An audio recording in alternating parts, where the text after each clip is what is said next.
Did you know that in medieval Europe, some witches were said to control entire villages through curses so powerful that even priests refused to intervene?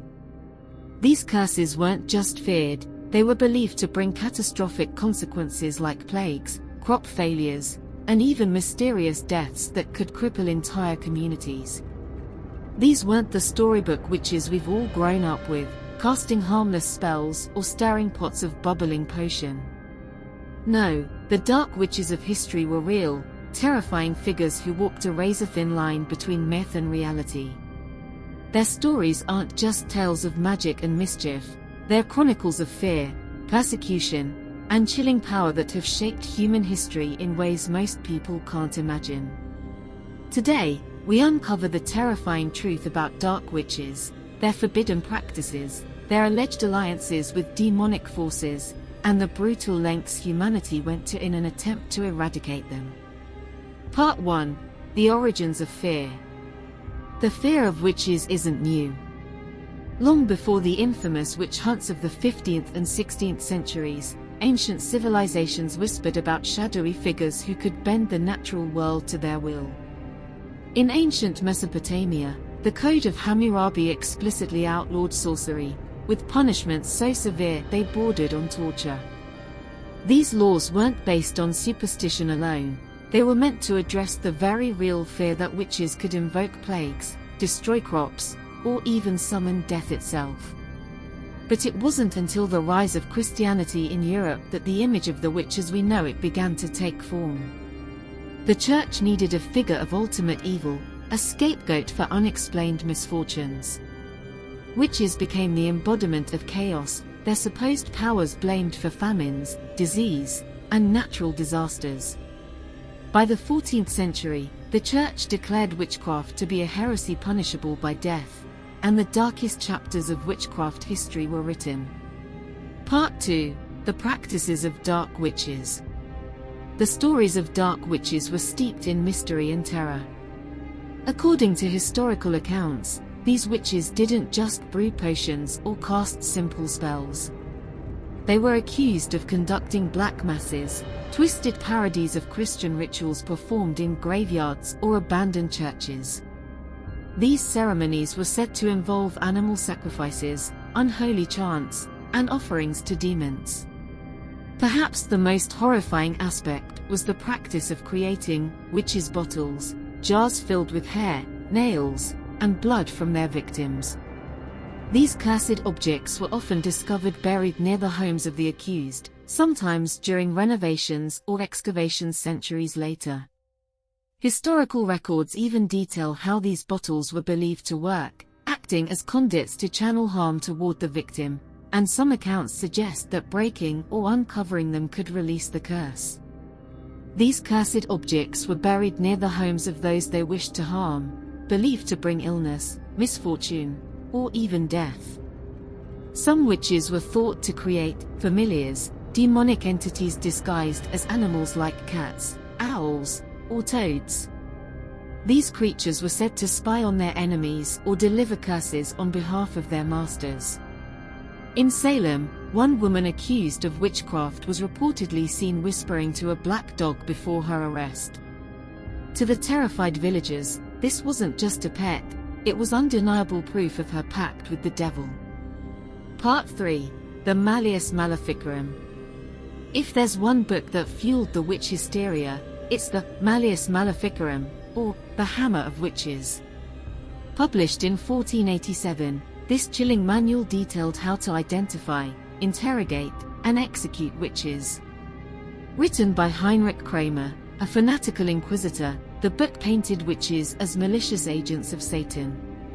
It claimed they could fly, shapeshift, and even steal men's virility through dark spells. The Malleus Maleficarum spread like wildfire, becoming one of the best-selling books of its time. Judges, priests, and executioners across Europe used it as their guide. Thousands of women, and a surprising number of men, were accused, tortured, and burned at the stake based on its teachings. The book's impact was so profound that even centuries later, it remains a symbol of humanity's darkest impulses. Part 4. the stories that haunt us.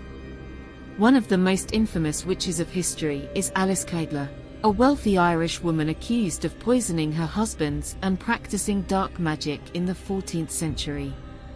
Witnesses claimed she conjured demons, brewed potions from animal organs, and left strange markings on her victims. While Alice fled before her execution, her maid was brutally tortured and burned at the stake in her place, a grim reminder of the horrors inflicted during witch trials.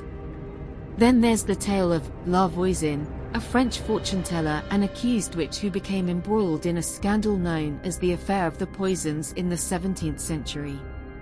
La Voisin allegedly sold poisons and conducted black masses for French nobility, including King Louis XIV's mistress.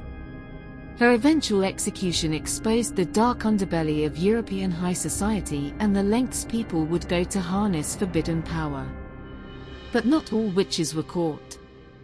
In Eastern Europe, legends persist of strzygas, undead witches who rose from their graves to drain the life from the living.